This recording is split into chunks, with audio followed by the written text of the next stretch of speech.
আসসালামু আলাইকুম। সম্মানিত স্যার ম্যাডাম, ইফডি থেকে প্রতিষ্ঠানের প্যানেলে চতুর্থ ধাপে নাম আসে নাই। আপনাদের জন্য আজকের এই ভিডিওটি খুবই গুরুত্বপূর্ণ। সম্মানিত স্যার ম্যাডাম, ভিডিওটি শুরু থেকে শেষ পর্যন্ত কন্টিনিউ করবেন। আপনাদের যে সকল স্যার ম্যাডামের ইফডি থেকে চতুর্থ ধাপে নাম আসে নাই, তাদের তথ্যগুলা কিভাবে সংশোধন করবেন।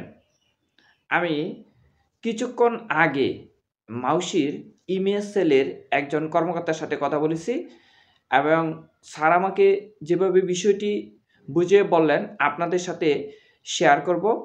যদি আপনাদের আমার কথাগুলো বিশ্বাস না হয়, আমার এই Facebook page Masud math care 1, এটার মধ্যে হোয়াটসঅ্যাপ নাম্বার দেওয়া আছে।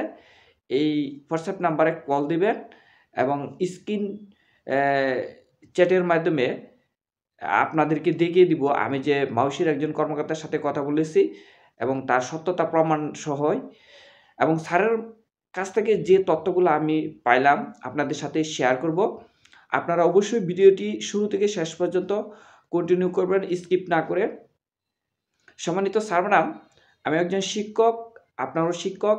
ইফটি সংক্রান্ত যে কোনো আপডেট এবং শিক্ষা বিষয়ক যে কোনো আপডেট পেতে আমাদের এই ভিডিওটি যে ইউটিউব চ্যানেলে আপলোড করা হবে, চ্যানেলটিকে সাবস্ক্রাইব করে রাখবেন এবং সকল স্যার ম্যাডামদের জানার এবং শোনার সুবিধার্থে এই ভিডিওগুলা একটু বেশি বেশি শেয়ার করে দিবেন। সম্মানিত স্যার ম্যাডাম, আমি কিছুক্ষণ আগে মাউশির যে ইমেজ সেলের একজন কর্মকর্তাকে কল দিলাম। স্যারের সাথে আমি প্রায় কথা বলি, হোয়াটসঅ্যাপে কথা বলি। আমি কিছুক্ষণ আগেই আপনাদের তথ্যগুলা, অর্থাৎ যে সকল স্যার ম্যাডামের চতুর্থ ধাপের নাম আসে নাই, আপনাদের তথ্যগুলা কিভাবে সংশোধন করবেন এবং কবে মাউশি থেকে নির্দেশনা দেওয়া হবে স্যারকে জিজ্ঞেস করলাম। স্যারকে প্রথমে জিজ্ঞেস করলাম চতুর্থ ধাপে নাম আসে নাই, তাদের নির্দেশনা কবে দেওয়া হবে। স্যার বলতেছে, যে বিষয়টি বললেন যে আপনার নির্দেশনা রেডি করা হচ্ছে, নির্দেশনা অতি দ্রুতই দেওয়া হবে। তা আশা করা যাচ্ছে এই সপ্তাহেই নির্দেশনা আসবে। কিন্তু তারপরেও স্যার আমাকে যে বিষয়টি বললেন, আমি স্যারকে জিজ্ঞেস করলাম যে স্যার, নির্দেশনা তো এখনো আপনারা মানে দিতেছেন না, স্যার ম্যাডামরা খুব টেনশনের মধ্যে আছেন। স্যার বললেন যে এখানে ধরেন 30,000 প্রার্থী বাকি আছে, 30,000 প্রার্থী বাকি আছে, তাদের তথ্যের বিভিন্ন গরমিল। কিন্তু যে সকল স্যার ম্যাডামের বিভিন্ন তথ্যের গরমিল, আপনারা তো বিষয়টা অবগত আছেন। স্যার আমাকে বললেন যাদের তথ্যে গরমিল তারা নিজেরাই কিন্তু অবগত আছেন তাদের কি কি ধরনের ভুল ত্রুটি আছে। যে ধরেন যার যে বিষয়টি ভুল আছে তারা নির্দেশনা আসার আগেই কিন্তু চাইলে কিন্তু সংশোধন করে নিতে পারে, অর্থাৎ সংশোধন করা প্রয়োজন। স্যারের এই কথার প্রেক্ষিতে আমি স্যারকে জিজ্ঞেস করলাম যে আমাদের প্রতিষ্ঠানের সহকারী প্রধান শিক্ষক, ওনার এনআইডি কার্ড এবং সার্টিফিকেটে এবং ইফটি ফর্মে A to Z সব সঠিক, কিন্তু ওনার শুধু এমপিও শিটের জন্ম তারিখ ভুল। তাহলে স্যার এইটার জন্য কি ওনার বেতন আসে নাই? স্যার আমাকে বললেন যেহেতু ওনার এমপিও শিটে জন্ম তারিখ ভুল, তাহলে ওনার ইমেএসের ওয়েবসাইটে প্রয়োজনীয় কাগজপত্র দিয়ে এমপিও শিট সংশোধনের জন্য আবেদন করতে হবে। স্যারের কথার প্রেক্ষিতে আমি শিক্ষকতার অভিজ্ঞতা এবং ইফটি সংক্রান্ত অভিজ্ঞতা আপনাদের সাথে শেয়ার করি। আপনারা বিষয়টি অ্যানালাইসিস করবেন এবং আমার মতের সাথে একমত কিনা আপনারাও বিষয়টি বুঝবেন। আমি মাউশি থেকে নির্দেশনা আসার পূর্বেই আপনাদেরকে তথ্য সংশোধনের কথা বলছি না, কিন্তু আপনাদের সাথে বিষয়টা একটু শেয়ার করে আপনারা একটু শোনার চেষ্টা করেন, শুরু থেকে শেষ পর্যন্ত কন্টিনিউ করেন, তাহলে বিষয়টি ভালোভাবে বুঝতে পারবেন, স্কিপ করবেন না। সম্মানিত স্যার ম্যাডাম, ধরেন মাউশি থেকে নির্দেশনা কিন্তু একটা আসবে, আপনি চাইলে নির্দেশনা আসার পরে আপনার তথ্যগুলো সংশোধন করতে পারবেন, নির্দিষ্ট একটা সময় দেওয়া হবে। কিন্তু আপনি জানেন যে আপনার শুধু এমপিও শিটে ভুল আছে, এমপিও শিটে যদি ভুল থাকে আর সব কিছু আপনার ঠিক থাকে, আপনি চাইলে ইমেএসের ওয়েবসাইটে এমপিও শিট সংশোধনের জন্য প্রয়োজনীয় ডকুমেন্টস, প্রয়োজনীয় কাগজপত্র দিয়ে অনলাইনে আবেদন করতে পারবেন। এটা গেল একটা বিষয়।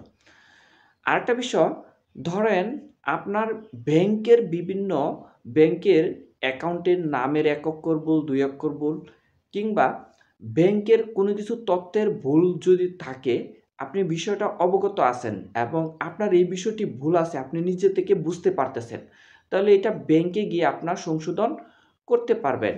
এটা মাউসির নির্দেশনার পূর্বেও করতে পারবেন, মাউসির নির্দেশনার পরেও করতে পারবেন। আপনি চাইলে কিন্তু ব্যাংকের কোনো তথ্যের ভুল ত্রুটি থাকলে আপনি সংশোধন করে নিতে পারেন।